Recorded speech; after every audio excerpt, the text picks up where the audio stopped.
Yes, good afternoon everybody. Start చేద్దామా? Okay. అయితే నిన్న మనం డిస్కస్ చేసిన కాన్సెప్ట్లో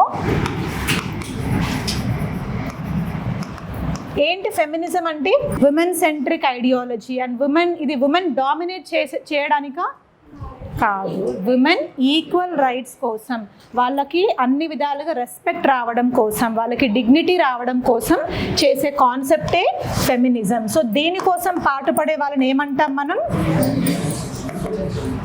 ఈ ఫెమినిస్ట్ అనేది నెగటివ్ టర్మా?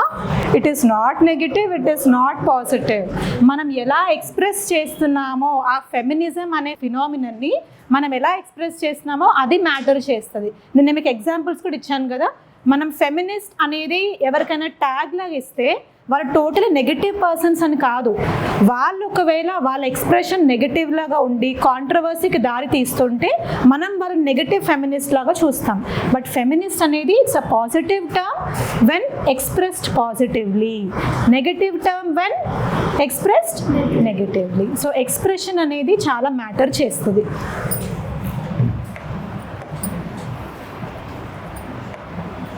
ఈ ఫెమినిస్ట్ పరంగా మీరు కొంతమంది రీసెర్చర్స్ నేమ్స్, సోషాలజిస్ట్ నేమ్స్ తెలుసుకోవాల్సి ఉంటుంది.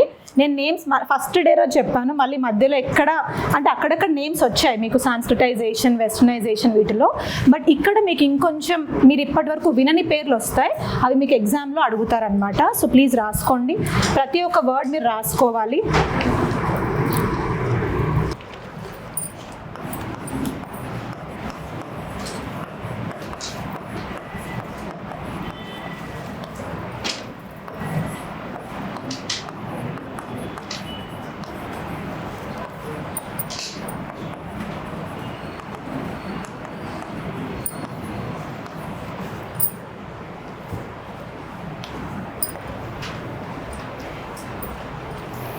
సో ఫెమినిజం అనే పదాన్ని, టర్మ్ని ఇచ్చింది ఎవరు? Charles Fourier. ఆ ఫోరియర్లో ఉన్న ఎఫ్ని అతను ఫ్రెంచ్ సోషాలజిస్ట్ అనమాట. సో ఇక్కడ ఎఫ్ గుర్తుపెట్టుకోవచ్చు. అతనే ఫెమినిజం అనే టర్మ్ని మనకి కాయిన్ చేశాడు, అలా గుర్తుపెట్టుకోండి.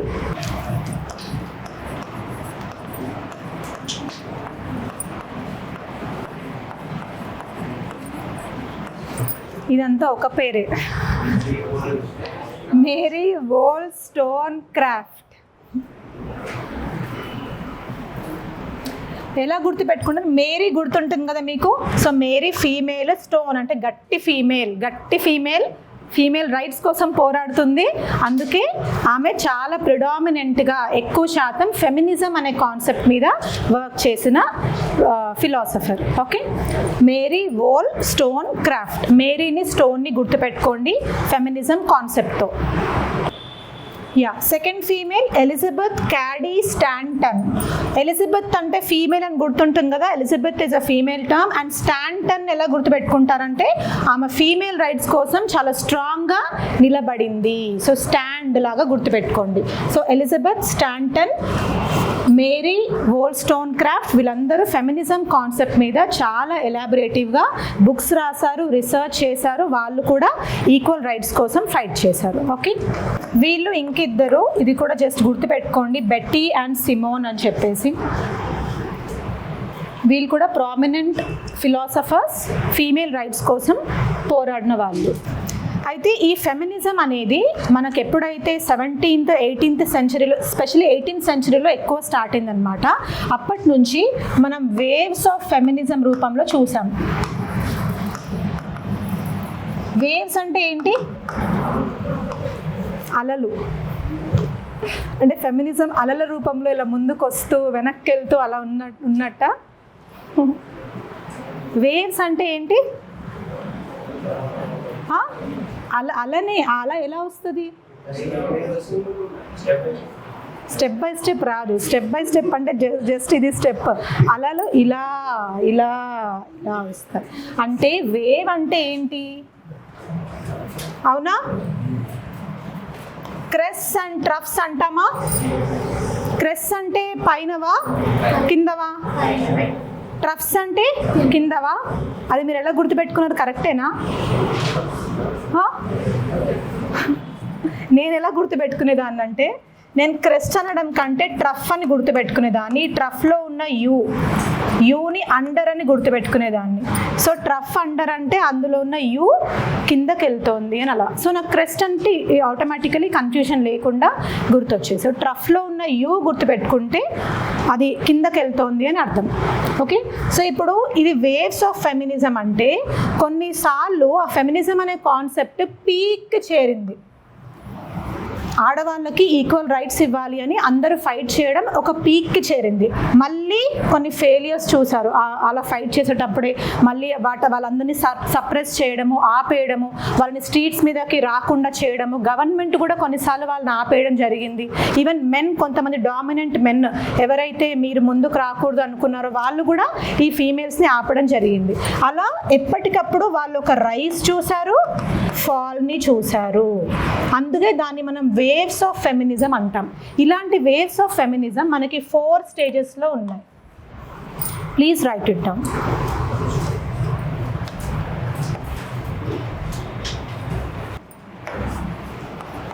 ఫస్ట్ వేవ్ వచ్చేసి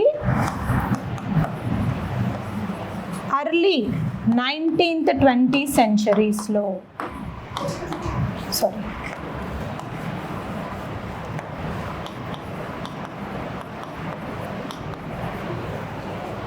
కొంచెం అర్లీ 20th కూడా వెళ్తూ ఉంటుంది. బట్ ఫస్ట్ వేవ్ కదా, మెల్లిమెల్లిగా స్టార్ట్ అవుతూ ఉందన్నమాట. అప్పుడే అంత రైస్కి వెళ్ళకపోయినా కూడా మెల్లిమెల్లిగా స్టార్ట్ అవుతూ ఉంది. సో 19th నుంచి మెల్లిగా అర్లీ 20th కూడా వెళ్ళింది. బట్ ఇది అంత ప్రిడామినెంట్గా కాదు. మీరు ముఖ్యంగా గుర్తుపెట్టుకోవాల్సింది ఇది అర్లీ స్టేజ్, ఫస్ట్ స్టేజెస్లో.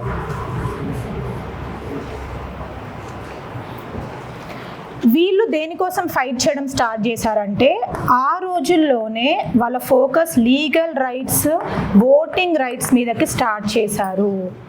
Very very important. లీగల్గా ప్రాపర్టీ రైట్స్ అంటే ఇప్పుడు పేరెంట్స్ నుంచి వచ్చే ఆస్తి అబ్బాయిలకి అమ్మాయిలకి సమానంగా రావాలి అని చెప్పి ఫైటింగ్ అనేది అప్పటి నుంచే స్టార్ట్ అయింది. అలా లీగల్ రైట్స్, ఓటింగ్ రైట్స్, వాళ్ళకు కూడా ఈక్వల్ ఓటింగ్ రైట్స్ ఉండాలి. ప్రాపర్టీలో కూడా వాళ్ళకు కూడా ఈక్వల్గా అబ్బాయిలతో సమానంగా రావాలి అనే ఫైటింగ్ మనకి ఇంత అర్లీగా స్టార్ట్ అయింది. ఇది గుర్తుపెట్టుకోండి, మిమ్మల్ని అడిగే ఛాన్స్ ఉంది.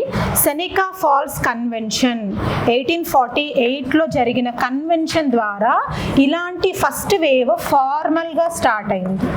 ఫార్మల్గా అంటే ఇంక అప్పటి నుంచి న్యూస్లో వచ్చింది, దాని గురించి పబ్లిష్ చేయడం స్టార్ట్ చేశారు. అఫీషియల్గా గవర్నమెంట్ కూడా రికగ్నైజ్ చేసింది.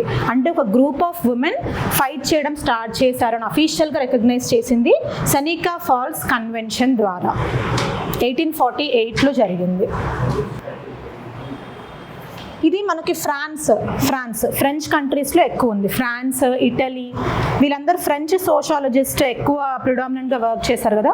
యూటోపియా ఇలాంటి రీజియన్స్లో ఇది స్టార్ట్ అయిందనమాట.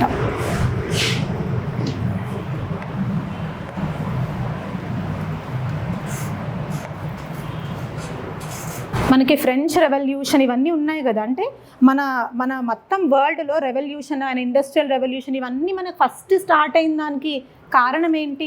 ఫ్రెంచ్ రెవల్యూషన్ కదా. యూరోప్లో జరిగే ఇండస్ట్రియలైజేషన్. అలా ఉమెన్ కూడా చూసుకొని like they were fighting for their rights. మేము కూడా ఎందుకు మా రైట్స్ కోసం ఫైట్ చేయకూడదు అని.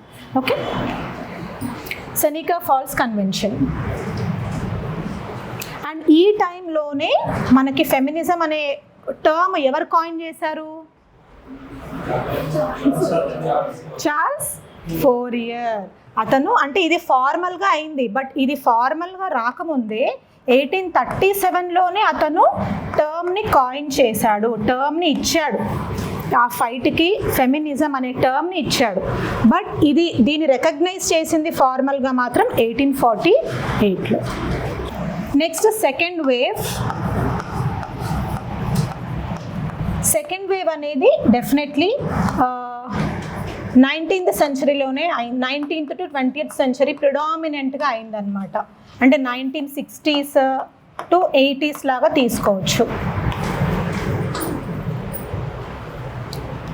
ఎక్కువ వర్క్ ఈ టైంలో జరిగింది. వీరు దేనికోసం ఫైట్ చేశారు అంటే ప్రీవియస్ అన్ని ఫైటింగ్స్ కంటిన్యూ అవుతూనే ఉన్నాయి, లీగల్ రైట్స్, ప్రాపర్టీ రైట్స్ అవన్నీ కంటిన్యూ అవుతూనే ఉన్నాయి. వీళ్ళు స్పెషలీ రీప్రొడక్టివ్ రైట్స్ కోసం స్టార్ట్ చేశారు. రీప్రొడక్టివ్ రైట్స్, ఫ్యామిలీ రెస్పాన్సిబిలిటీస్, తర్వాత వర్క్ ప్లేస్లో రైట్స్ వీళ్ళు స్టార్ట్ చేస్తారు. అంటే ఈ పర్టికులర్ టైం పీరియడ్ అనేది పర్సనల్ రైట్స్ కిందకు వచ్చేసాయి. పర్సనల్ అంటే ఫ్యామిలీలో కూడా ఉమెన్కి డిగ్నిటీ ఉండాలి అని రైట్స్ వాళ్ళ కోసం ఫైట్ చేస్తారు. రీప్రొడక్టివ్ పరంగా కూడా ఇట్ ఈస్ ఉమెన్స్ చాయిస్, అంటే ఎప్పుడు పిల్లల్ని కనాలి అనేది కూడా వాళ్ళ చాయిస్ లాగా వాళ్ళకి ఇవ్వాలి అనే ఉద్దేశంతో స్టార్ట్ చేశారు. వర్క్ ప్లేస్లో కూడా అంతే. ఇప్పుడు కొంతమంది వర్కింగ్ ఉమెన్ అంటాం కదా, వర్కింగ్ విమెన్కి ఇంట్లో కూడా చాలా పనులు ఉంటాయి, పిల్లలు ఉంటారు, కాబట్టి వాళ్ళకు కొంచెం number of hours, working hours కొంచెం మినహాయించాలి అనే ఉద్దేశంతో వీళ్ళు వర్క్ ప్లేస్లో కూడా ఫైట్స్ స్టార్ట్ చేశారనమాట. This is second wave of feminism.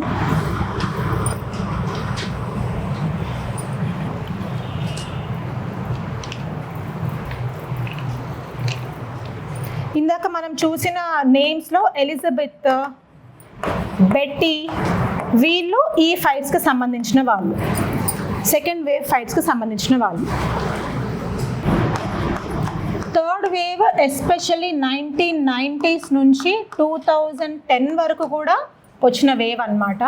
అయితే వీళ్ళు ఏం చేశారంటే సెకండ్ వేవ్లో మనం సెకండ్ వేవ్ ఎప్పుడైంది 1960s 80sలో అయింది, కానీ మనకు నిజంగా ఇప్పటికీ రీప్రొడక్టివ్ రైట్స్ ఉన్నాయా కంప్లీట్గా? ఉమెన్కి టోటల్గా ఉమెన్కి ఎప్పుడు కావాలంటే అప్పుడే పిల్లల్ని కనొచ్చు అనేది ఉందా? లేదు. They are still fighting. అవునా? ఫ్యామిలీ పరంగా కూడా వాళ్ళకి రైట్స్ ఉన్నాయా? కొంచెం కొంచెం మారుతుంది. ఫ్యామిలీ పరంగా రైట్స్ ఏంటంటే family responsibilities wife and husband ఈక్వల్గా తీసుకోవాలి. ఎప్పుడైతే ఉమెన్ కూడా బయటికి వెళ్ళి వర్క్ చేస్తున్నారో, ఇంతకుముందు ఎలా ఉండేది, ఫ్యామిలీలో ఉమెన్ మొత్తం ఇంట్లోనే ఉండేవాళ్ళు, వాళ్ళే వర్క్ చేసేవాళ్ళు, ఇంటి పనులు చూసుకునే వాళ్ళు, హస్బెండ్ బయటికి వెళ్ళి వర్క్ చేసి శాలరీ తెచ్చేవాళ్ళు. ఇప్పుడు సిచ్యువేషన్ అలా లేదు. కాస్ట్ ఆఫ్ లివింగ్ ఎక్కువ అయిపోయింది కాబట్టి ఇద్దరు పని చేయాలి అనేది ఒక ప్రిన్సిపల్ లాగా అయిపోయింది ప్రతి ఫ్యామిలీకి. అవునా? అలాంటప్పుడు మరి ఉమెన్ కూడా బయటికి వెళ్ళి వర్క్ చేస్తున్నప్పుడు ఇంటికి వచ్చిన తర్వాత మెన్ అండ్ ఉమెన్ ఎందుకని షేర్ చేసుకోకూడదు అనేది ఇప్పటికీ ఫాలో అవుతున్నారు. ఇది మన వెస్టర్న్ కంట్రీస్లో ఫాలో అవుతారు. వెస్టర్న్ కంట్రీస్లో పని మనుషులు కూడా ఉండరు. మీ రిలేటివ్స్ కానీ ఎవరైనా మీ ఇమీడియట్ సిబ్లింగ్స్ కానీ ఎవరైనా వెస్టర్న్ కంట్రీస్కి వెళ్ళి ఉంటే వాళ్ళు మీకు చెప్తారు, వాళ్ళే పని చేస్తారు. ఇంకా వాళ్ళ పనులు ఎలా ఉంటాయంటే ఏంటంటే ఎక్కడ వర్క్ చేస్తున్నారు అంటే పెట్రోల్ పంప్, KFCలో, హోటల్స్లో, రెస్టారెంట్స్లో వీళ్ళ పనులు ఇవే ఉంటాయి. హోటల్ డెస్క్ దగ్గర వర్క్ చేయడం.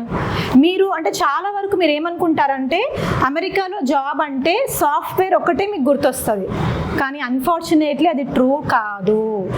మనకి ఇక్కడ నుంచి వెళ్తున్న స్టూడెంట్స్ కూడా పార్ట్ టైం జాబ్ చేస్తేనే వాళ్ళు అక్కడ ఫీజు కట్టుకోగలుగుతారు. యూనివర్సిటీ ఫీజు చాలా ఎక్కువ ఉంటుంది అక్కడ. మనం ఇక్కడ పేరెంట్స్ ఎంత లోన్ తీసుకొని అక్కడ పంపించినా కూడా ఆ లోన్ తీర్చడానికి వాళ్ళు అక్కడ కష్టపడాల్సి వస్తుంది. డాలర్స్లో వాళ్ళు సంపాదిస్తేనే ఆ లోన్ అనేది వాళ్ళు తీర్చగలుగుతారు, రైట్? సో అక్కడ పనులు ఏంటంటే అక్కడ పెట్రోల్ పంప్లో వర్క్ చేసినా, రెస్టారెంట్లో పని చేసినా కూడా అది డిగ్నిటీ కిందకే వస్తుంది. కానీ మన ఇండియాలో అలా చూస్తామా? మనం అలా చూడట్లేదు. రెస్టారెంట్లో వర్క్ చేస్తున్నామని ఇప్పుడు మనలో ఎవరైనా తెలిసిన వాళ్ళు చెప్తే ఒక చిన్న చూపు వచ్చేస్తుంది వాళ్ళ పైన. అది మారాలి. So dignity of work, dignity of labour అనేది ప్రతి వర్క్కి సంబంధించినది ఉంటుంది. ఓకే, సో ఈ వర్క్ ప్లేస్ అనేది that is still continuing. Family work, work place work, division of work between male and female అది ఇప్పటికీ కంటిన్యూ అవుతుంది. కాబట్టి ఈ సెకండ్ వేవ్ అనేది ఫెయిలియర్ లాగా చూసారనమాట. అంత ఎఫెక్టివ్గా అవ్వలేదు సెకండ్ వేవ్లో. అందుకే ఇవే థింగ్స్ థర్డ్ వేవ్లో కూడా మళ్ళీ కంటిన్యూ అయ్యాయి. సెకండ్ వేవ్లో ఏవైతే ఫైట్ చేశారో అవి మళ్ళీ థర్డ్ వేవ్లో కంటిన్యూ అవుతూ వచ్చాయి. ఇంకొన్ని యాడ్ అయ్యాయి. అవేంటంటే ఫీమేల్స్ పరంగా రేసిజం అంటే ఫీమేల్స్లో లైక్ ఇంకా కొంచెం డార్క్ ఉన్నా కూడా వాళ్ళని నువ్వు నల్ల జాతికి చెందిన దానివి అని చెప్పడం స్టార్ట్ చేశారనమాట. దానికి అగెయిన్స్ట్గా వీళ్ళు ఫైట్ చేశారు.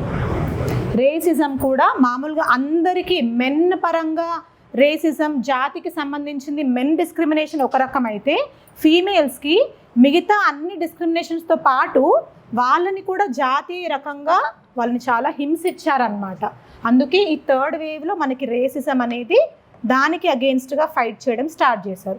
మిగతావన్నీ సేమ్, ఇంకా legal rights, voting rights, property rights, dignity of labour, dignity of work, ఇవన్నీ థర్డ్ వేవ్లో కూడా కంటిన్యూ అయ్యాయి. ఓకే, రేస్ క్లాస్ అని కూడా రాసుకోండి. క్లాస్ పరంగా తక్కువ జాతికి చెందిన అమ్మాయిలు అని పిలవడం స్టార్ట్ చేశారు. At the same time class పరంగా కూడా తక్కువ అని పిలవడం స్టార్ట్ చేశారనమాట. దానికి అగెయిన్స్ట్గా ఈ థర్డ్ వేవ్లో ఎక్కువ ఫైట్ చేశారు. నెక్స్ట్ ఫోర్త్ వేవ్, ఇది ఇప్పుడు 2010 నుంచి ఇంకా ప్రెజెంట్కి ఇంకా కంటిన్యూ అవుతూనే ఉంది. ఇక్కడ మనకి ఎక్స్క్లూజివ్లీ సోషల్ మీడియా ప్రెజెన్స్. ఇంకా ఆడవాళ్ళు రోడ్ల మీదకి వచ్చి ర్యాలీలు చేయడం, ప్రొటెస్ట్ చేయడం ఆపేశారు. సోషల్ మీడియాలోనే వాళ్ళకంటూ పేజెస్ ఫామ్ చేసుకుంటున్నారు, ఎన్జిఓస్లో జాయిన్ అవుతున్నారు. ఈ రోజుల్లో మనం ఎక్కువ ఎన్జిఓస్ చూస్తున్నాం కదా ఉమెన్ పరంగా, అవన్నీ ఈ ఎరాలో స్టార్ట్ అయ్యాయి అన్నమాట. ఇక్కడ వాళ్ళు సోషల్ మీడియాని ప్లాట్ఫామ్ లాగా తీసుకొని ఫెమినిజం కోసం ఫైట్ చేస్తున్నారు, ఫీమేల్ రైట్స్ కోసం ఫైట్ చేస్తున్నారు. అండ్ ఇక్కడ సోషల్ మీడియా అన్నాను కదా, మనకి ఇప్పుడు పైన రేస్ అన్నాను, కింద దాంట్లో ఎవరైనా చెప్పగలుగుతారా మనకి ఇప్పుడు ప్రజెంట్ జనరేషన్లో, ప్రజెంట్ టైంలో ఫీమేల్స్కి జరుగుతున్న అఘాయిత్యాలు ఏంటో మీరు చెప్పగలుగుతారా? కొంచెం గట్టిగా చెప్పండి, అందరికీ తెలిసినవే. ఎస్, ఓకే, వర్క్ ప్లేసెస్లో. ఎస్, ఇంకా sexual harassment at work place. It's okay, you can use that term, అది అస్సలు తప్పు కాదు. Sexual harassment at work place. Next ఇంకా కిడ్నాపింగ్. Okay, trafficking. కిడ్నాపింగ్ కంటే కూడా ట్రాఫికింగ్ అనే పదం కరెక్ట్ ఉంటుంది. నెక్స్ట్ ఇంకా ట్రాఫికింగ్ అంటే తెలుసా మీకు? తెలుసు కదా, అంటే అమ్మాయిలని ఒక ప్లేస్ నుంచి ఇంకొక ప్లేస్లో ఉన్న వాళ్ళకి అమ్మేయడం. మీ టూ మూమెంట్ అంటే ఏంటి? ఎస్. సో మీ టూ మూవ్మెంట్ అనేది జస్ట్ ఒక ట్యాగ్తోని, ఒక హ్యాష్ ట్యాగ్తో స్టార్ట్ అయిన మూవ్మెంట్ అనమాట. జస్ట్ ఒక చిన్న హ్యాష్ ట్యాగ్తో స్టార్ట్ అయిన మూవ్మెంట్ అది. అమెరికాలో స్టార్ట్ అయింది ఫస్ట్. అయితే ఈ హ్యాష్ ట్యాగ్లో ఏంటి, ఈ సెక్షువల్ హరాస్మెంట్ అనేది లైంగిక వేధింపులు, ఎవరైతే ఉమెన్ ఆ లైంగిక వేధింపులకి గురయ్యారో వాళ్ళందరి కోసం స్టార్ట్ చేసి ట్విట్టర్లో స్టార్ట్ అయింది. ట్విట్టర్ మూమెంట్ పెద్ద ఒక చిన్న, ఇప్పుడు ఎలాగైతే కాక్రోచ్ జనతా పార్టీ అనేది ఒక చిన్న ట్విట్టర్ ట్యాగ్తో స్టార్ట్ అయ్యి ఇంత మొత్తం గవర్నమెంట్నే అల్లాడించేలాగా అయ్యిందో, సిమిలర్లీ మీ టూ మూమెంట్ కూడా అలాంటిదే అనమాట. మీ టూ అంటే నేను కూడా, అంటే మెల్లిమెల్లిగా ఎవరైతే అమ్మాయిలు వాళ్ళు కూడా వాళ్ళ లైఫ్లో ఒకానొక సందర్భంలో సెక్షువల్ హరాస్మెంట్కి గురయ్యారో, మేము కూడా గురయ్యాము అని చెప్తూ బయటికి వచ్చారనమాట.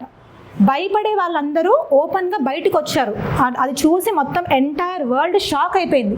ఇంతమంది ఉన్నారా, ఇంతమంది వర్క్ ప్లేసెస్లో లేదా ఇళ్ళల్లో, ఈవెన్ ఇళ్ళల్లో సొంత మనుషులతో కూడా, అవునా, రిలేటివ్స్తో కూడా, చిన్న చిన్న పిల్లలు కూడా దీంట్లోకి వచ్చారు. చిన్నప్పుడు మాకు కూడా జరిగింది, 4 years 5 years 6 years ఆడపిల్లలకి మాకు కూడా జరిగింది, మా మామయ్యలు కూడా ఇలా చేశారు, మా బాబాయిలు ఇలా చేశారు అని చెప్పి ఈవెన్ ఇండియన్స్ కూడా ఈ క్యాంపెయిన్లో పాల్గొన్నారు. This is still active. Okay, so me two campaign అనేది కూడా వెరీ వెరీ ఇంపార్టెంట్. అది మనకి 4th వేవ్ ఆఫ్ ఫెమినిజంలో వస్తుంది. క్లియర్? What is this? విశాఖతో పాటు ఇంకొక పేరు సాక్షి.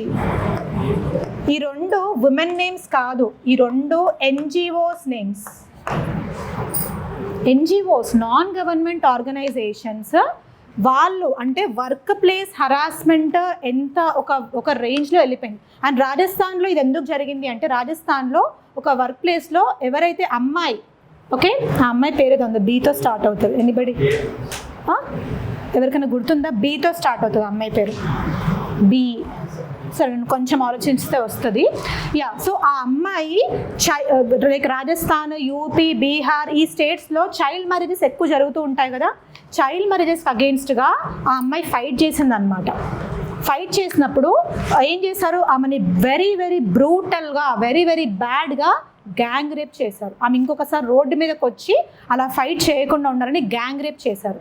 అలా చేసిన తర్వాత ఇలాంటి ఎన్జిఓస్, ఉమెన్ ఓరియంటెడ్ గ్రూప్స్ వీళ్ళందరూ బయటకు వచ్చి గొడవలు చేశారు. అందులో ప్రామినెంట్గా ఈ విశాఖ అనే ఎన్జిఓ ఎక్కువ ప్రామినెంట్గా ఫైట్ చేయడం వల్ల దానికి విశాఖ జడ్జ్మెంట్ అనే పేరు వచ్చింది. సో ఆ జడ్జ్మెంట్లో ఏం చెప్పారు, sexual harassment at work place అనేది ఆర్టికల్ 14, 15, 19, 21 ఈ 4 ఆర్టికల్స్కి ఉమెన్కి అగెయిన్స్ట్గా ఉంది. ఆర్టికల్స్ని రాసుకోండి క్లియర్గా.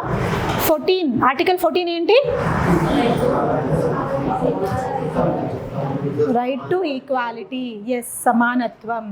15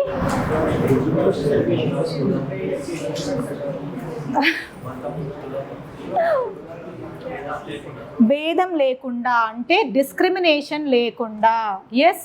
next 19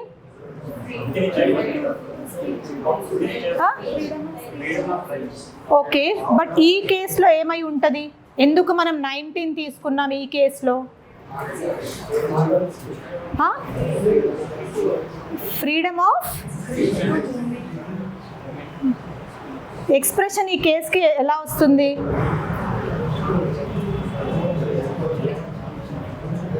freedom of movement and work at any place. ఈ కేసుకి ఎందుకని మనం 19 తీసుకున్నాము అంటే, వర్క్ అంటే ఎక్కడైనా సరే వర్క్ చేసే ఫ్రీడమ్ ఉమెన్కి ఉంది అని ఉద్దేశంతో. ఇప్పుడు అక్కడ ఏంటి, ఆమె చైల్డ్ మ్యారేజెస్ కోసం ఫైట్ చేసినందుకు ఆమెని రేప్ చేశారు కదా, అలా అందరికీ దేనికోసమైనా వాళ్ళకి నచ్చిన చోట వర్క్ చేయడం అనే ఫ్రీడమ్ అనేది ఉంటుంది అనే ఉద్దేశంతో చేశారు. ఓకే. తర్వాత 21 right to life with dignity. మనందరికీ కూడా డిగ్నిటీతో మనం బ్రతికే రైట్ ఉంది అని చెప్పేది. సో 14, 15, 19 అండ్ 21 అనేది విశాఖ జడ్జ్మెంట్లో క్లియర్గా చెప్పారు. Especially oriented towards women's safety and dignity.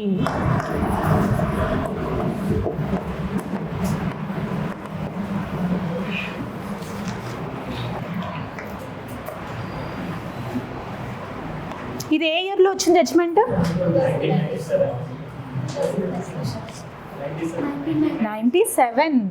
1997 judgement. తర్వాత అమెండ్ చేయబడింది చాలాసార్లు అమెండ్ చేయబడింది, but the judgement belongs to 1997. అయితే 1996లో ఏం జరిగిందంటే, మన ఇండియా ఒక కన్వెన్షన్ని రాటిఫై చేసింది.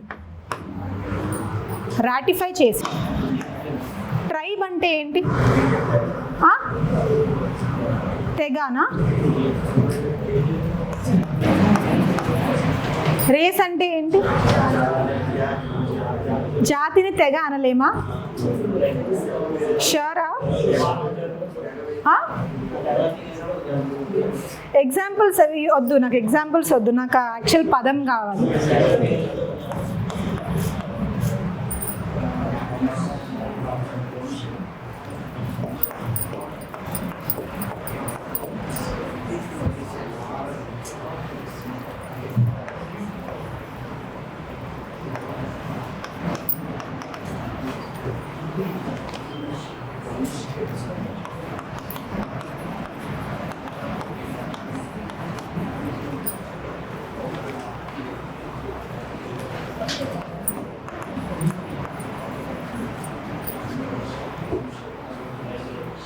చెప్పండి. ఇవన్నీ సేమ్ లాగా వాడుకోవచ్చా?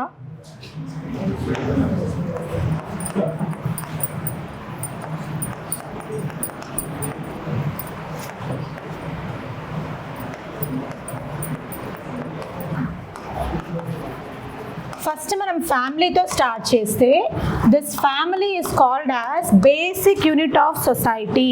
మన సమాజంలో ఎవరు ఏంటి అని ఫస్ట్ గ్రహించాలి అంటే, మనం ఇండివిజువల్ అని పరంగా ఒక్క పర్సన్ పరంగా మనం చూడము, వాళ్ళ ఫ్యామిలీ పరంగా చూస్తాం. సో సమాజంలో బేసిక్ యూనిట్ ఫస్ట్ లేయర్ ఏంటి? ఫ్యామిలీ. ఇదైతే తెలుసు కదా. ఈ ఫ్యామిలీలో ఇందాక అబ్బాయి చెప్పినట్టు పేరెంట్స్ ఉంటారు, చిల్డ్రన్ ఉంటారు, అండ్ కొన్నిసార్లు ఈ పేరెంట్స్తో పాటు వీళ్ళ పేరెంట్స్ అంటే గ్రాండ్ పేరెంట్స్ కూడా ఉంటారు. అర్థమైందా? సో ఇలా గ్రాండ్ పేరెంట్స్, పేరెంట్స్, చిల్డ్రన్, దాన్ని చిన్న ఫ్యామిలీ, న్యూక్లియర్ ఫ్యామిలీస్ అంటాం. కొన్ని న్యూక్లియర్ ఫ్యామిలీస్లో only parents, only children, parents with children ఉండొచ్చు. కొన్ని న్యూక్లియర్ ఫ్యామిలీస్లో గ్రాండ్ పేరెంట్స్, పేరెంట్స్, చిల్డ్రన్ అంతే ఉండొచ్చు. మరి నెక్స్ట్ జాయింట్ ఫ్యామిలీ అంటే ఏంటి? జాయింట్ ఫ్యామిలీ అంటే ఇప్పుడు ఈ గ్రాండ్ పేరెంట్స్కి ఒక అబ్బాయి, ఒక అమ్మాయి ఉన్నారు అనుకుందాం. ఓకే, వీళ్ళకి పెళ్ళి అయిపోయింది, ఇద్దరికి పెళ్ళి అయిపోయింది, and they have their own children. ఇప్పుడు ఓన్లీ ఈ ఒక్క ఫ్యామిలీని మనం న్యూక్లియర్ ఫ్యామిలీ అంటాం, లేదా ఓన్లీ ఈ ఒక్క ఫ్యామిలీని న్యూక్లియర్ ఫ్యామిలీ అంటాం. ఓకే, బట్ వీళ్ళందరూ కలిసి ఉంటే ఏమంటాం? జాయింట్ ఫ్యామిలీ అంటాం. అంటే గ్రాండ్ పేరెంట్స్ని మనం ఒక సెంటర్ పాయింట్ లాగా తీసుకుంటే ఆ గ్రాండ్ పేరెంట్స్కి పుట్టిన అమ్మాయిలు, అబ్బాయిలు వాళ్ళ పెళ్ళిళ్ళు అయిన తర్వాత కూడా ఒకటే ఫ్యామిలీలో ఉంటే దాన్ని మనం ఏమంటాం? జాయింట్ ఫ్యామిలీ అంటాం. అది న్యూక్లియర్ ఫ్యామిలీ అంటే ఓన్లీ సింగిల్గా చిల్డ్రన్, వాళ్ళ పేరెంట్స్ ఉంటే ఉండొచ్చు, లేకపోయినా కూడా అది nuclear family. Is this clear to everybody? Yes. Next, ఇప్పుడు లీనియేజ్ అంటే వంశం. అవునా? ఇది మీకు తెలుసు కదా, లీనియేజ్ అంటే వంశం అనే విషయం మీ అందరికీ తెలుసు. అవునా? లీనియేజ్ అన్నా డిసెంట్ అన్నా ఒకటే. కొన్నిసార్లు డిసెంట్ని సంతతి అని కూడా అంటారు. ఓకే, లీనియేజ్ అన్నా, డిసెంట్ అన్నా, వంశం అన్నా, సంతతి అన్నా ఒకటే. ఇప్పుడు మనం ఇందులో చూసిన దాంట్లో ఎన్ని లీనియేజెస్ ఉన్నాయి, ఎన్ని వంశాలు ఉన్నాయి చెప్పగలుగుతారా?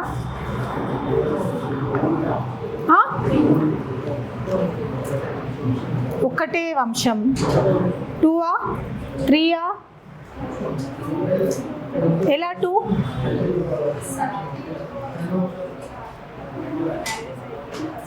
ఈ ఎగ్జాంపుల్లో ఎన్నున్నాయి?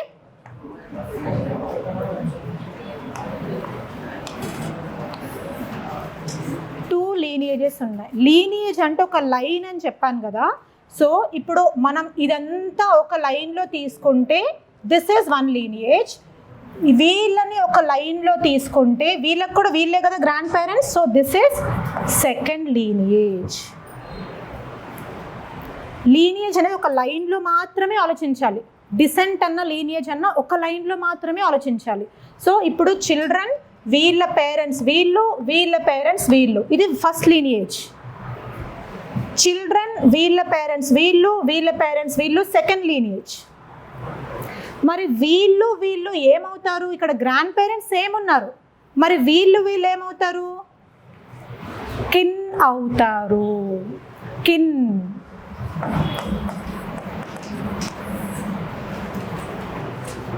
కిన్. ఇప్పుడు ఈ కిన్షిప్ అంటే ఏంటి?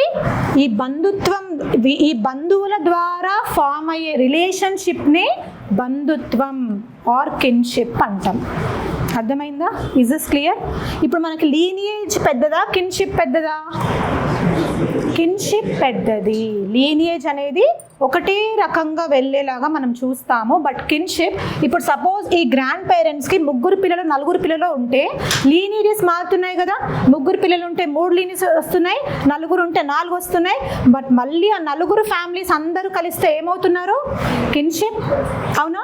రక్త సంబంధాలతో కూడుకున్నవి మన కిన్షిప్ కిందకు వస్తాయి. మరి వీళ్ళందరూ రక్త సంబంధమే కదా. అవునా? మామ, బాబాయ్, పిన్ని, అత్త, ఇవన్నీ రక్త సంబంధాలు. వీటిని మనం ఏమంటాం? కిన్షిప్ అంటాం. Okay, clear? నెక్స్ట్,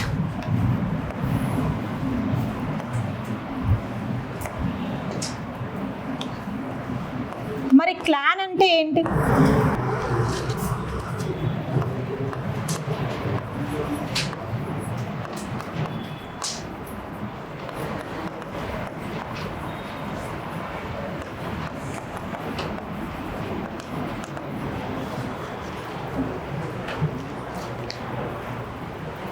క్లాన్ అనేది ఇప్పుడు మనం కిన్షిప్ అంటే అదొక గ్రూప్ లాగా చెప్తున్నామా, ఒక రిలేషన్షిప్ లాగా చెప్తున్నామా? రిలేషన్షిప్. సో కిన్షిప్ అనేది రిలేషన్షిప్, కానీ క్లాన్ అంటే ఒక స్మాల్ గ్రూప్.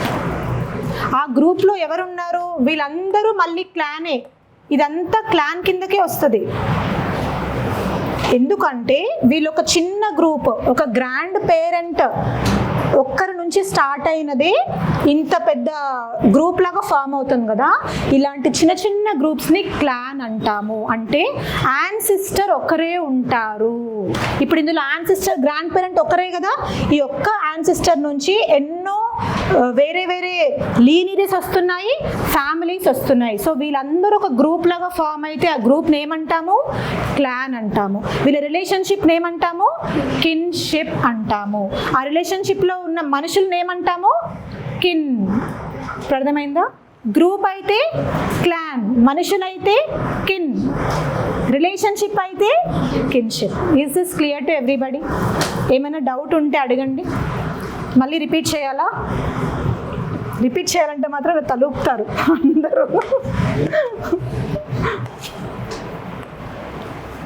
యా, సింపుల్గా ఫ్యామిలీ మీకు అర్థమైపోయింది, లీనియేజ్ కూడా అర్థమైపోయింది. ఒకటే లైన్ అని గుర్తుపెట్టుకోండి.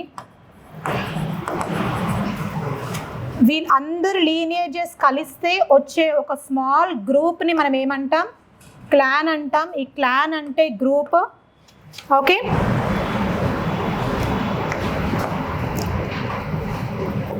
ఈ మనుషుల మధ్య జరిగే రిలేషన్షిప్ని ఏమంటాం? కిన్షిప్ అంటాం.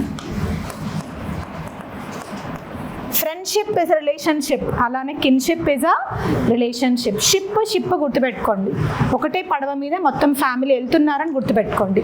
So kinship. ఇలా మనుషుల్ని ఏమంటాం? పీపుల్ ఇన్ దిస్ క్లాన్ ఏమంటాం మనం? కిన్ అంటాం.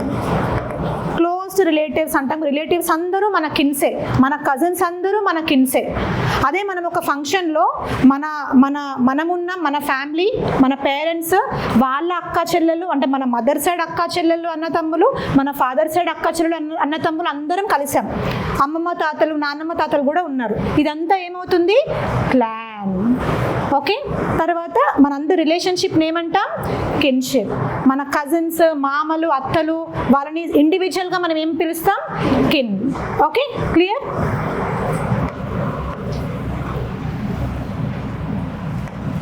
మరి ఇప్పుడు ట్రైబ్ అంటే ఏంటి? ఇలాంటి ఎంతో మంది స్మాల్ గ్రూప్స్ అందరూ కలిసి ఒక లార్జ్ గ్రూప్ లాగా ఫామ్ అవుతున్నారు.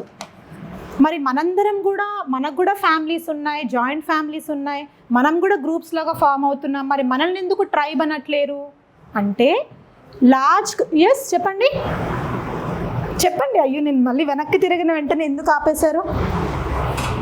ఎస్, ఎందుకు అంటే మనందరినీ ట్రైబ్ ఎందుకు అనట్లేదు అంటే మనందరం కల్చరలీ సేమ్ కాదు, మనందరం సేమ్ ట్రెడిషన్స్ ఫాలో అవ్వట్లేదు, మనందరం సేమ్ కల్చరల్ లాంగ్వేజ్ యూజ్ చేయట్లేదు, మనందరం సేమ్ ఫెస్టివల్స్ చేసుకోవట్లేదు, మనందరం సేమ్ జాగ్రఫికల్ లొకేషన్ నుంచి రావట్లేదు.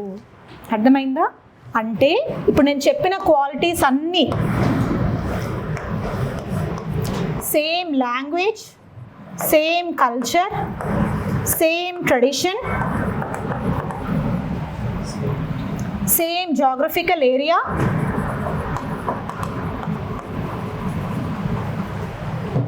కస్టమ్స్ అనుకోవచ్చు, కస్టమ్స్ అండ్ ట్రెడిషన్స్. ఓకే, ఇలాంటి పీపుల్ ఒకటే చోట సేమ్ లాంగ్వేజ్ మాట్లాడుతూ, same culture, same tradition, same customs, ఇలా ఉన్న వాళ్ళని మనం ఒక లార్జ్ గ్రూప్ లాగా ఫామ్ చేసి వాళ్ళని ఏమంటున్నాం? ట్రైబ్ అంటున్నాం. Is this clear to everybody? So మనందరం ఎందుకు ట్రైబ్ కాదో మీకు ఇప్పుడు అర్థమైంది కదా. ట్రైబ్ అనే పదానికి ఇది అర్థం. మనం అంటే ఎస్టీస్ ఎస్సీస్ అది వేరు, మళ్ళీ కులం పరంగా నేను ఇప్పుడు మాట్లాడట్లేదు.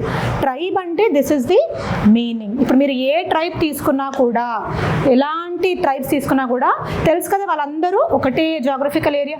ఇప్పుడు డిస్పర్స్ అవుతున్నారు ఎడ్యుకేషన్ పరంగా, వాళ్ళ పిల్లల ఎడ్యుకేషన్ జాబ్స్ పరంగా వాళ్ళ ప్లేస్ నుంచి వేరే ప్లేసెస్కి సిటీస్కి వస్తున్నారు. బట్ వాళ్ళ రూట్ పేరెంట్స్ అక్కడే ఉంటున్నారు కదా, మెయిన్ పేరెంట్స్ అక్కడే ఉంటున్నారు కదా. That is tribe.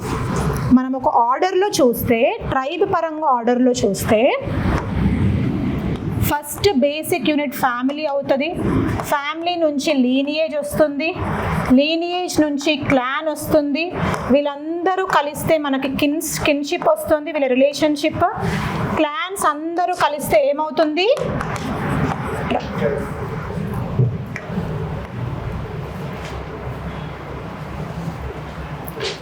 సో ఇక్కడ బేసిక్ యూనిట్ నుంచి స్టార్ట్ అయ్యేది, ఇక్కడ మనకు ఒక లార్జ్ గ్రూప్ లాగా ఫామ్ అవుతుంది. నేను ఎందుకని కిన్షిప్ని ఆర్డర్లో పెట్టలేదో మీకు అర్థమైంది కదా. కిన్షిప్ అంటే జస్ట్ రిలేషన్షిప్ మాత్రమే, అదొక గ్రూప్ కాదు. గ్రూప్స్ అంటే క్లాన్ స్మాల్ గ్రూప్, ట్రైబ్ అంటే లార్జ్ గ్రూప్.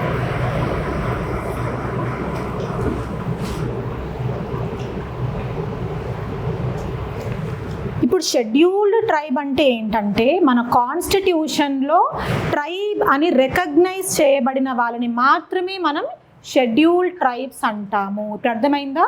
సో ట్రైబ్స్ అంటే అందరూ ఉన్నారు, బట్ మన కాన్స్టిట్యూషన్లో కొన్ని ఫీచర్స్ ద్వారా కొంతమంది ట్రైబ్స్ని మాత్రమే మనం షెడ్యూల్డ్ కులాల్లాగా విభజించామన్నమాట. వాళ్ళని మాత్రమే, కాన్స్టిట్యూషన్ పరంగా ఉన్న వాళ్ళని మాత్రమే ఎవరు నోటిఫై చేస్తారు?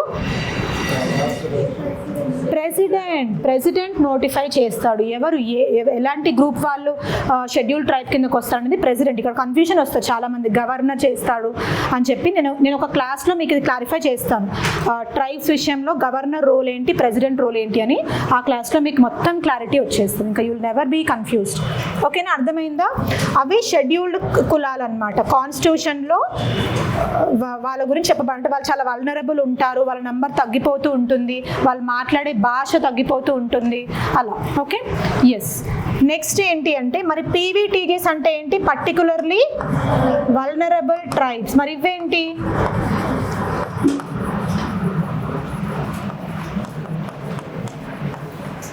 వీళ్ళెవరు?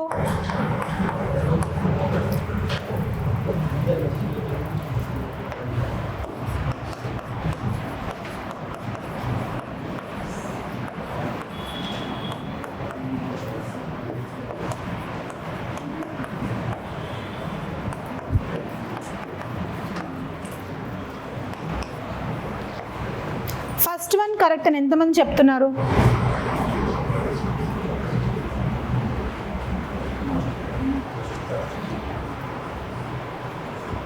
సెకండ్ వన్ కరెక్ట్ ఎంతమంది చెప్తున్నారు? మరి మిగతా వాళ్ళు ఆన్సర్ లేదా, లేకపోతే ఇక్కడ నన్ను నేను పెట్టలేదు, బోత్ 1 and 2 కూడా నేను పెట్టలేదు. Second one, okay. Second one ఎంతమంది చెప్తున్నారు? ఫస్ట్ వన్ మళ్ళీ ఓకే. సో ఫస్ట్ స్టేట్మెంట్ ఏమంటుంది? All PVTGs are STs. అంటే మనం ఎలాంటి primitive tribes, particularly vulnerable tribes తీసుకున్నా వాళ్ళందరూ ఎస్టీసే అంటుంది. సెకండ్ స్టేట్మెంట్ ఏంటి? అందరు ఎస్టీస్ పీవీటీజీసే అంటుంది.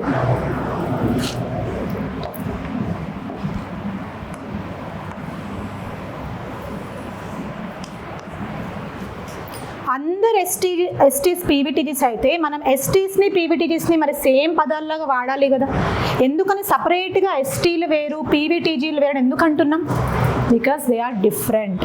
పీవీటీజీస్, ఎస్టీస్లోనే పీవీటీజీస్ ఉంటారు, ఎస్టీస్లోనే పీవీటీజీస్ ఉంటారు. ఎస్టీస్ అంటే వెనకబడిన వాళ్ళు అంటాం కదా, వాళ్ళకి. ట్రైబ్స్ అంటే అందరూ ట్రైబల్ పీపుల్ వెనకబడిన వాళ్ళు కాదు, షెడ్యూల్ ట్రైబ్స్ వెనకబడిన వాళ్ళు. కాన్స్టిట్యూషన్ పరంగా వాళ్ళకి ఆ పేరు ఇవ్వబడింది. షెడ్యూల్ ట్రైబ్స్ నుంచి ఇంకా వెనకబడిన వాళ్ళని మనం ఏమంటాం? పీవీటీజీస్. కాబట్టి అందరూ పీవీటీజీస్ షెడ్యూల్ ట్రైబ్సే, కాకపోతే వీళ్ళకంటే ఇంకా దారుణమైన సిచ్యువేషన్లో వీళ్ళు ఉన్నారు అని అర్థం. ఓకేనా, క్లియరా?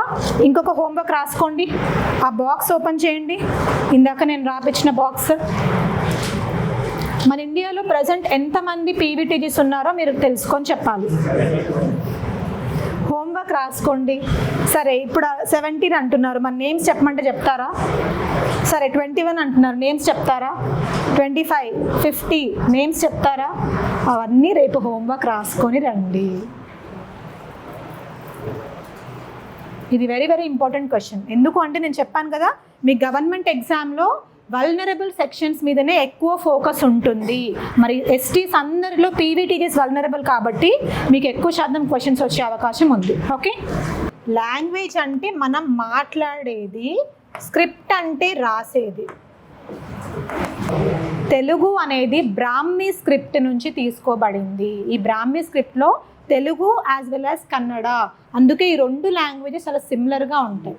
మనకు తమిళ్ వేరు. Tamil a script? ఎస్, ఇప్పుడు అర్థమవుతుందా? అసలు తెలుగు అనేది తెలుగు స్క్రిప్ట్ నుంచి డైరెక్ట్గా తీసుకోలేదు. తెలుగు అనేది బ్రాహ్మీ స్క్రిప్ట్ నుంచి తీసుకోబడింది. అది మన కన్నడ కూడా అదే స్క్రిప్ట్ కాబట్టి 2 సిమిలర్ ఉంటాయి. ఓకే, అలా మనం లాంగ్వేజ్ అనేది మాట్లాడేది, స్క్రిప్ట్ అనేది రైటింగ్. ఆ రైటింగ్ అనేది అక్షరాలు మాత్రమే కాదు, ఏదైనా షేప్ కూడా అయ్యి ఉండొచ్చు. Very very important. స్క్రిప్ట్ అనేది నాట్ అబౌట్ ఓన్లీ లెటర్సే కాదు, షేప్స్, జామెట్రికల్ సైన్స్ అంటాం కదా, అవన్నీ కూడా రైటింగ్లో ఉంటాయి. ఇప్పుడు మీరు మ్యూజిక్ తీసుకుంటే, మ్యూజిక్ నేర్చుకునే వాళ్ళకి మ్యూజిక్ సింబల్స్లో ఉంటుంది, అవునా? అలా అదే స్క్రిప్ట్ అంటే. మనందరం ఏదో విని మనం పాడతాం, బట్ మ్యూజిక్ కంపోజ్ చేసే వాళ్ళకి రాసి ఉంటుంది, ఆ సింబల్స్ ఏవేవో ఉంటాయి, నోట్స్ ఉంటాయి కదా, దాని నుంచి వాళ్ళు చూసి పాడతారు. This is clear. So script వేరు, లాంగ్వేజ్ వేరు. అలా ఇప్పుడు మనం ఈ టాపిక్ ఎందుకు చదువుతున్నాము అంటే, ట్రైబల్ లాంగ్వేజెస్, ట్రైబల్ స్క్రిప్ట్స్ అన్నీ పోతున్నాయి గ్రాడ్యువల్గా. అండ్ ఇంకా చెప్పాలంటే చాలా వరకు ట్రైబల్ స్క్రిప్ట్స్ని ఇంకా ఎవరు లాంగ్వేజ్ లాగా మార్చలేకపోయారు. ఏ లాంగ్వేజ్ ఇది అనేది మనం ఇంకా దాన్ని డెసిఫర్ అంటాం. ఆ పదాన్ని మరి తెలుగులో ఏమంటారో నాకు తెలీదు, మీరే చెప్పాలి. డెసిఫర్ అనేది ఏమైనా తెలుసుంటే, ఆ స్క్రిప్ట్లో ఉన్న లాంగ్వేజ్ని చాలా శాతం, ఈవెన్ 90% కూడా అనుకోవచ్చు, 90% ఆఫ్ ట్రైబల్ స్క్రిప్ట్స్ అవి అలానే ఉన్నాయి. వాటి నుంచి లాంగ్వేజెస్ మనం ఇంకా బయటకు తీయలేదు, తెలుసుకోలేకపోతున్నాం. బట్ ఆ స్క్రిప్ట్ అలాగే అవన్నీ పోతున్నాయి అన్నమాట. సో వాట్ వీఆర్ లూజింగ్, మన ఇండియన్ నాలెడ్జ్ని మనం పోగొట్టుకుంటున్నాము. అందుకే ట్రెడిషనల్ నాలెడ్జ్, ట్రైబల్ పీపుల్ దగ్గర ఉన్న నాలెడ్జ్, వాళ్ళ నుంచి మనం తెలుసుకోవాల్సినవి చాలా ఉన్నాయి. మన ట్రైబల్సే నెంబర్ తగ్గిపోతూ ఉంటే, వాళ్ళు మన మెయిన్ స్ట్రీమ్ సొసైటీలోకి వస్తూ ఉంటే ఏం జరుగుతుంది? వాళ్ళు మనలాగా మారిపోతున్నారు. వాళ్ళ ఒరిజినాలిటీ, ఇండిజీనియస్ అంటాం కదా, ఇండిజీనియస్ అంటే ఏంటి? ఒరిజినల్. ఆ ఇండిజినియస్ నాలెడ్జ్ అనేది వాళ్ళు జనరేషన్స్లో వాళ్ళు మర్చిపోతున్నారు అని అర్థం. అందుకే మనం ఆ ఇండిజినియస్ నాలెడ్జ్ని కాపాడాలి. అలా కాపాడుతున్న వాళ్ళల్లో మనకి రీసెంట్లీ న్యూస్లో ఉన్న ఒక ట్రైబ్స్ గురించి నేను ఇప్పుడు మీకు చెప్తాను. యాక్చువల్లీ క్లాస్ ఇక్కడ నుంచి స్టార్ట్ చేయాలి, బట్ నేను మీకు వాంటెడ్లీ మీకు ఆ డిఫరెన్స్ తెలియాలి. ట్రైబ్ అంటే ఏంటి, క్లాన్, కిన్షిప్, ఇవి మీకు తెలిస్తే నేను ఇప్పుడు క్లాసెస్లో ఎప్పుడు ఆ పదం వాడినా కూడా మీకు క్లారిటీ వస్తుంది. కాబట్టి ఇది ఓకే. సో షార్ట్గా చెప్పాలి అంటే, రీసెంట్గా ఈ ట్రైబ్ న్యూస్లో ఉంది. ఎందుకు న్యూస్లో ఉందంటే, ట్రెడిషనల్ ఎకలాజికల్ నాలెడ్జ్,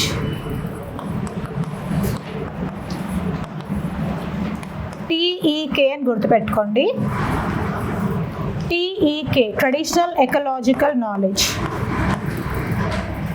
ఈ ట్రైబ్స్ వీళ్ళు మహారాష్ట్రకి, సహ్యాద్రి రేంజ్ ప్రాంతంలో ఉన్న ట్రైబ్స్, వీళ్ళు మహారాష్ట్రకి చెందిన ప్రాంతం. ఎలా గుర్తుపెట్టుకుంటారంటే మహారాష్ట్ర.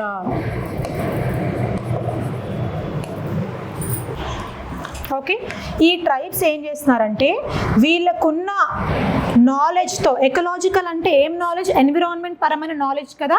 ఆ నాలెడ్జ్తో వీళ్ళు క్లైమేట్ రెసిలియన్స్, అలవాటు చేసుకోవడం. మరి తగ్గట్టు మారిపోవడం అంటే అలవాటు చేసుకోవడం కాదా, వేరా? చెప్పండి, మీరు చెప్పిన దాంట్లోనే అడుగుతున్నాను నేను. సి క్లైమేట్ ఈ రెసిలియన్స్లో ఆరి గుర్తుపెట్టుకోండి, అంటే మళ్ళీ.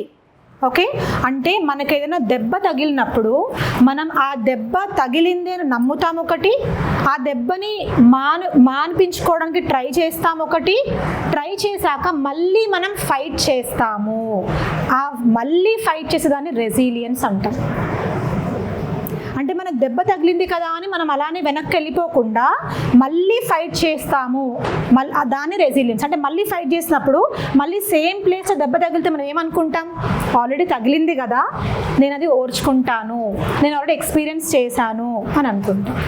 ఆ కాన్సెప్ట్ని రెసిలియన్స్ అంటాం. మరి అదే మనం క్లైమేట్ రెసిలియన్స్ అంటే దాని అర్థం ఏంటి, మన క్లైమేట్ చేంజ్ వల్ల వచ్చే ప్రాబ్లమ్స్ ఏవైతే ఉన్నాయో ఆ ప్రాబ్లమ్స్ వస్తాయి, వచ్చిన దానికి అలవాటు పడతారు, అలవాటు పడి దాని నుంచి సొల్యూషన్స్ తీసుకొస్తారు, సేమ్ ఎన్విరాన్మెంట్లో ఉంటూ వాటి కోసం ఫైట్ చేస్తారు. అదే క్లైమేట్ రెసిలియన్స్. అంటే క్లైమేట్ చేంజ్ అవుతుంది అని మనం యాక్సెప్ట్ చేస్తున్నాము ఒకటి, దానికోసం పాటు పడుతున్నాము, అదే ప్లేస్లో ఉంటున్నాము, మళ్ళీ మళ్ళీ మళ్ళీ మళ్ళీ ఫైట్ చేస్తున్నాము మన క్లైమేట్ని మంచిగా చేయడానికి. That is climate resilience. ఈ ట్రైబ్ వాళ్ళు వీళ్ళకున్న ఎకలాజికల్ నాలెడ్జ్తో ఆ మహారాష్ట్ర రీజియన్లో ఎక్కడైతే క్లైమేట్ చేంజ్ వల్ల ఎన్విరాన్మెంట్ పాడవుతుందో వీళ్ళ నాలెడ్జ్ని యూజ్ చేసి ఆ ఎన్విరాన్మెంట్ని బాగు చేస్తున్నారు. ఇప్పుడు ఫర్ ఎగ్జాంపుల్ ఈ ట్రైబ్స్ నెంబర్ తగ్గిపోతుంది అనుకుందాం, మనకి నష్టం ఏంటి, ఆ నాలెడ్జ్ అనేది వాళ్ళతో పాటే సి. అయితే ఈ ట్రైబ్ వాళ్ళు ఈ ట్రెడిషనల్ ఎకలాజికల్ నాలెడ్జ్ని 3 ఆస్పెక్ట్లో మనం చూస్తాం. ఫస్ట్ అబ్సార్ప్షన్ కెపాసిటీ అంటాం, second one adaptive capacity, third one transformative capacity. ఈ 3 కెపాసిటీస్ని కలిస్తే వచ్చేదే రెసిలియన్స్. అంటే ఫస్ట్ అబ్జర్వ్ చేసుకోవడం అంటే ఏదైనా పెయిన్ వస్తే దాన్ని అనుభవిస్తున్నారు, తర్వాత అడాప్టివ్ అంటే ఆ పెయిన్కి అలవాటు పడుతున్నారు, ట్రాన్స్ఫర్మేటివ్ అంటే దాని నుంచి మారుతున్నారు. ఈ 3 కలగలిస్తేనే దాన్ని ఏమంటున్నాం మనం, రెసిలియన్స్ అంటున్నాం. ఓకే, ఒక పని చేద్దాము, ఇదంతా నేను మళ్ళీ రేపు వాళ్ళు కంటిన్యూ విత్ క్వశ్చన్స్ ఉన్నాయి మనకి. ఒకసారి please open the questions. Yes, first question నేను చెప్పమన్నప్పుడు ఆన్సర్ చెప్పండి.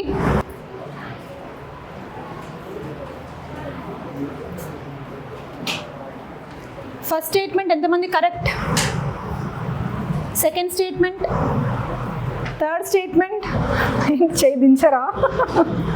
సో ఆన్సర్ ఏంటి దీనికి, all the statements are correct. Yes, second question ఏంటి ఆన్సర్? వెరీ గుడ్, డియా, డి అన్నారా? ఓకే. బి, ట్రైబ్ అంటే చెప్పాను కదా, కల్చర్, ట్రెడిషన్, ఐడెంటిటీ, హిస్టరీ అన్నీ కలిసి ఉండేదే ట్రైబ్. యా, ఫస్ట్ స్టేట్మెంట్ ఎంతమంది correct, second, third. So clan అనేది ఎల్లప్పుడూ న్యూక్లియర్ ఫ్యామిలీ కంటే చిన్న అనేది తప్పు కదా. నేను ఏం చెప్పాను, క్లాన్ అంటే ఒక గ్రూప్ అని చెప్పాను కదా. So 1 and 2 only, BEC answer. ఇది మీకు చెప్పలేదు ఇంకా, ట్రై చేస్తారా? సరే ట్రై చేయండి.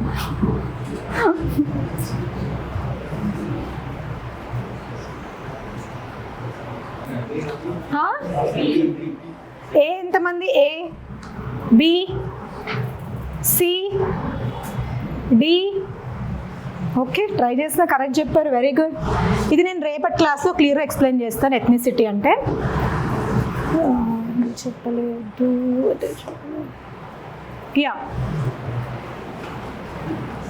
బి, సి,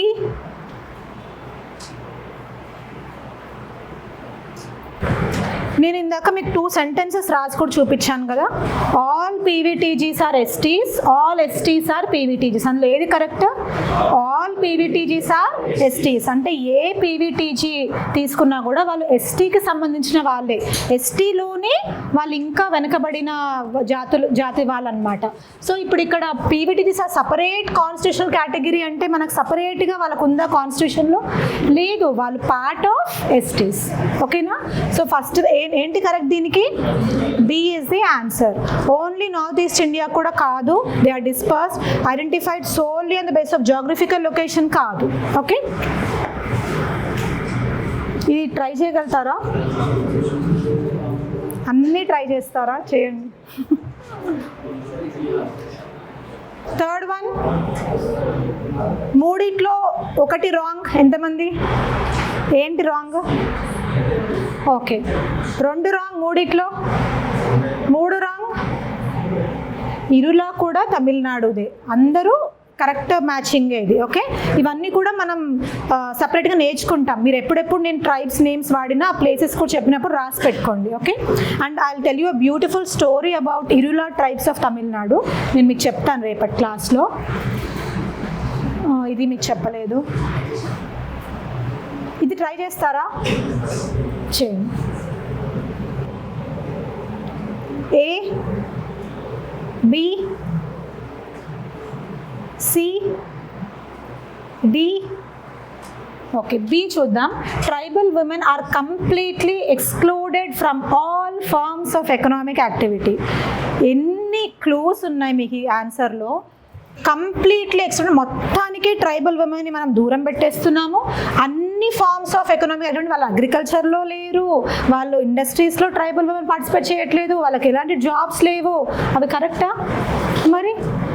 సో అది రాంగ్ స్టేట్మెంట్. కరెక్ట్ స్టేట్మెంట్ ఏంటి?